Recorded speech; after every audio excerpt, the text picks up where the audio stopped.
საკანზე სადაც ცოტნე გამსახურდია იხდის საშილს 24 საათიანი მონიტორინგიან დაწესებული საჯარო აღსრულების დეპარტამენტში აცხადებენ, რომ შიმშილობის 62 დღეს ექს-პრეზიდენტის შვილის ჯანმრთელობის მდგომარეობა სტაბილურია. საჯარო აღსრულების დეპარტამენტის განმარტებით გამსახურდია სითხეებს იღებს, რაც მის მდგომარეობას შედარებით ამსუბუქებს.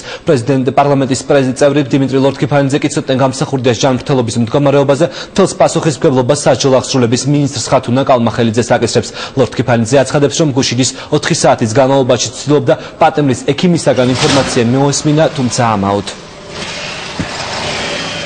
ის 62 დღეა არ იღებს საკვებს, თუმცა იღებს სითხეებს.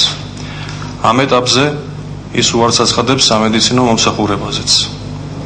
რა თქმა უნდა, ბრალდებული იმყოფება მსჯავრდებულთა და პატიმართა სამკურნალო დაწესებულების სამედიცინო პერსონალის 24 საათიანი მეთვალყურეობის ქვეშ.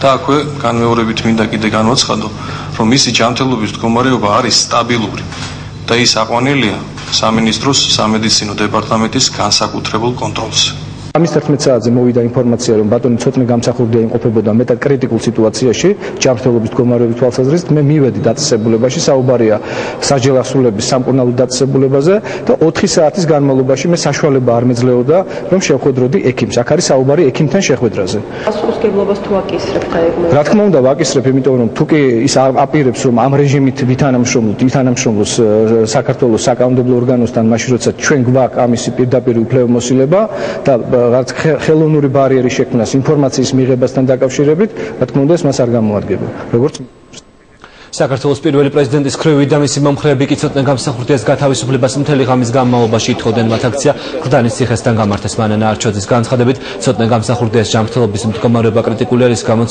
მისი დაუყოვნებლივი გათავისუფლება უნდა მოხდეს. აქციაზე რამდენიმე ოპოზიციური პარტიის წარმომადგენლიც მივიდა, მათ შორის იყო ბიძინა გუჯაბიძე და კონსერვატორები.